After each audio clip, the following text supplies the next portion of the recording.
కల్కి పార్ట్ 2లో నాగశ్విని గారు అడ్రస్ చేయవలసిన క్వశ్చన్స్, అలాగే పార్ట్ 2 మీద నాకున్న ఎక్స్పెక్టేషన్స్ గురించి ఈరోజు మాట్లాడుకుందాం. మూవీ రావడానికి ఇంకా చాలా టైం ఉంది కదా, ఇప్పుడే ఈ వీడియో ఎందుకని మీకు అనిపించవచ్చు. అదేంటంటే నాగశ్విని గారు పార్ట్ 2లో స్టోరీని ఎలా హ్యాండిల్ చేయబోతున్నారో మనకు తెలియదు. ఇప్పుడు నేను పార్ట్ 2 మీద మనకున్న ఎక్స్పెక్టేషన్స్ గురించి ఒక వీడియో చేసి పెట్టాను అనుకోండి, మూవీ సెట్స్ మీదకి వెళ్ళేలోపు ఈ వీడియో వైరల్ అయిపోయి నాగశ్విని గారు మన వీడియో చూసేసి స్టోరీలో ఏమైనా చేంజెస్ ఉంటే చేసుకుని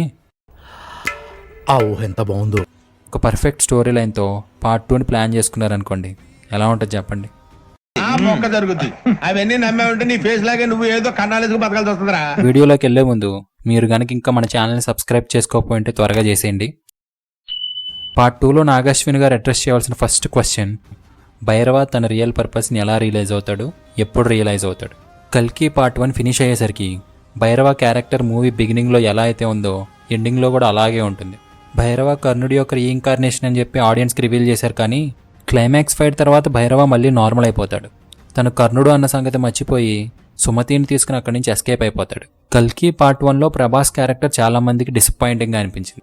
అలా అనిపించడానికి మెయిన్ రీజన్ భైరవ క్యారెక్టర్ మరీ వన్ డైమెన్షనల్గా ఉండడం.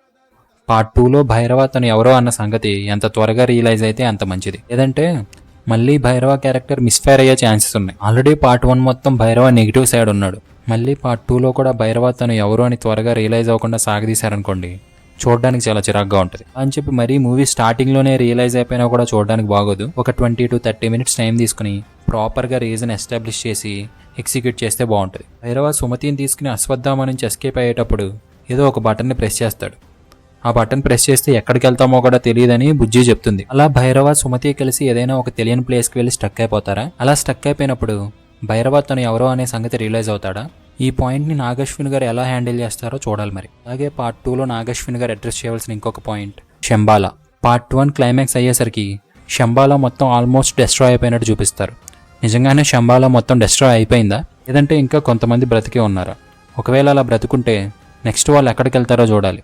ఎందుకంటే విలన్స్కి శంబాలా యొక్క లొకేషన్ రివీల్ అయిపోయింది కాబట్టి వాళ్ళు ఇంకా అక్కడ ఉండలేరు. వాళ్ళు అక్కడి నుంచి ఎక్కడికి వెళ్తారు, ఎలా ఎస్కిన్కి దొరకకుండా హైడ్ అవుతూ సర్వైవ్ అవుతారనేది చూడాలి. Question number 3, where is Disha Patani? Part 1లో దిశా పటాని అసలు ఉందా లేదా అన్నట్టు అలా వచ్చి అలా వెళ్ళిపోతుంది. మరి పార్ట్ 2లో తను ఉంటుందా లేదా?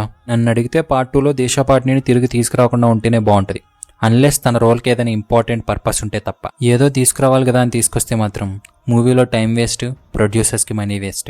నాగశ్విన్ గారు దీన్ని ఎలా హ్యాండిల్ చేస్తారా అని నేను స్కెప్టిక్గా ఉన్న ఇంకొక పాయింట్ ఏంటంటే, సుప్రీం లీడర్ ఎస్కిన్ని మన హీరోలు ఫస్ట్ టైం క్లాష్ అయినప్పుడే చంపేస్తారా, లేదా 1 or 2 times క్లాషెస్ అయ్యి ఎస్కిన్ దగ్గర నుంచి తప్పించుకుని ఫైనల్గా క్లైమాక్స్లో కల్కితో కలిసి వచ్చి చంపేస్తారా? ఈ మధ్య రిలీజ్ అవుతున్న Marvel or DC superhero మూవీస్లో కూడా ఇదే పెద్ద ప్రాబ్లం. విలన్కి మూవీ స్టార్టింగ్ నుంచి చాలా ఓవర్గా బిల్డప్ ఇస్తారు, చేస్తే హీరోస్తో ఒక్కసారి ఫేస్ ఆఫ్ అవ్వగానే చాలా ఈజీగా చంపేస్తారు. అలా చేయడం వల్ల విలన్కి అంత బిల్డప్ ఇచ్చి చాలా ఈజీగా పుసుక్కుని చంపేశారేంటి అని అనిపిస్తుంది. అలాగే సుప్రీం లీడర్ ఎస్కిన్ని ఎవరు చంపుతారు? ఎస్కిన్ కలి అవతారం కాబట్టి ఆబ్వియస్లీ కల్కినే చంపాలి. కాకపోతే పార్ట్ 1 ఎండ్ అయ్యేసరికి కల్కి ఇంకా అసలు పుట్టలేదు, కానీ ఎస్కిన్ మాత్రం ఆ బేబీ నుంచి ఎక్స్ట్రాక్ట్ చేసిన ఒక్క డ్రాప్ సీరం తీసుకుని almost God level powers reach అవుతాడు. ఆల్మోస్ట్ ఏంటి, గాడ్ అనే చెప్పాలి. ఎందుకంటే ఒక గాడ్ తప్ప ఎవరూ లిఫ్ట్ చేయలేని ఆ గాంధీవాన్ని చాలా ఈజీగా లిఫ్ట్ చేసేస్తాడు క్లైమాక్స్లో. మరి అంత పవర్ఫుల్ విలన్ని చంపాలంటే కల్కి ఇంకెంత పవర్ఫుల్గా ఉండాలి? మరి అంత పవర్ఫుల్ విలన్ని కల్కి అవతారంలో ఉన్న ఒక చిన్న బేబీ చంపేశాడని చూపిస్తే చూడడానికి అంత బిలీవబుల్గా ఉండదు. మరి అలాగే చూపిస్తారా, లేదా కల్కి పెద్దవాడై తిరిగి వచ్చి చంపాడని చూపిస్తారా? కల్కి పెద్దవాడయ్యి తిరిగొచ్చి ఎస్కిన్ని చంపాడు అని చూపిస్తే ఇన్ని ఇయర్స్ ఎస్కిన్ కల్కిని ఎందుకు పట్టుకోలేకపోయాడు అనే క్వశ్చన్ వస్తుంది మళ్ళీ. లేదా బేబీగా ఉన్నప్పుడే అశ్వత్థామ అండ్ భైరవ హెల్ప్తో ఎస్కిన్ని కల్కి చంపేస్తాడా? ఈ పాయింట్ని నాగశ్విని గారు చాలా జాగ్రత్తగా హ్యాండిల్ చేయాలి, ఎందుకంటే మూవీ మొత్తంలో అన్నింటికన్నా ఇదే ఇంపార్టెంట్ పాయింట్. అలాగే భైరవకి అశ్వత్థామ క్యారెక్టర్కి ఎలా క్లోజర్ ఇస్తారనేది చూడాలి. ఎందుకంటే అశ్వత్థామకి కలియుగంలో కల్కి అవతారం అవతరించే వరకు చావు రాకుండా అలాగే బ్రతుకుంటాడని శాపం ఉందని పురాణాల్లో ఉంది, కానీ ఆ తర్వాత ఏమవుతాడనేది ఎవరికీ తెలియదు. కాబట్టి అశ్వత్థామ క్యారెక్టర్కి ఎలా క్లోజర్ ఇస్తారనేది చూడాలి. అలాగే భైరవ క్యారెక్టర్ చూసుకుంటే కురుక్షేత్రంలో కర్ణుడు చనిపోయిన తర్వాత మళ్ళీ పుడతాడని చెప్పి ఎక్కడా లేదు పురాణాల్లో. ఆ క్యారెక్టర్ని నాగశ్విని గారు లిబర్టీ తీసుకుని సృష్టించారు. మరి ఆ క్యారెక్టర్కి కూడా క్లోజర్ ఎలా ఇస్తారనేది చూడాలి. ఒక రకంగా చెప్పాలంటే పురాణాలకి కంటిన్యూషన్ రాస్తున్నారు నాగశ్విని గారు తన మూవీస్ ద్వారా.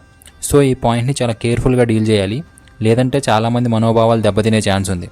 ఇంకొకటి ఏంటంటే ఎస్కిన్ చనిపోయిన తర్వాత కాంప్లెక్స్కి ఏమవుతుంది? వరల్డ్లో ఉన్న రిసోర్సెస్ అన్నింటినీ లాగేసుకుని కాంప్లెక్స్లో ఉంచాడు ఎస్కిన్. మరి ఇప్పుడు ఆ రిసోర్సెస్ అన్నింటినీ తిరిగి వరల్డ్లోకి ఎలా ఇండ్యూస్ చేస్తారు, అలాగే వరల్డ్ని మళ్ళీ ఎలా రీజువనేట్ చేస్తారనేది చూడాలి. ఇవి కల్కి పార్ట్ 2 మీద నాకున్న క్వశ్చన్స్, ఎక్స్పెక్టేషన్స్. నేను ఏదైనా పాయింట్ మిస్ అయ్యింటే కమెంట్స్లో చెప్పండి. అలాగే కల్కి పార్ట్ 2 మీద మీ ఎక్స్పెక్టేషన్స్ ఏంటో కూడా కమెంట్స్లో చెప్పండి. వీడియో నచ్చితే లైక్ చేసి మీ ఫ్రెండ్స్తో షేర్ చేయండి. అలాగే మన ఛానల్ ఇంకా సబ్స్క్రైబ్ చేసుకోకపోయింటే చేసేయండి. మరొక వీడియోలో మళ్ళీ కలుద్దాం. అంతవరకు టాటా, బాయ్ బాయ్.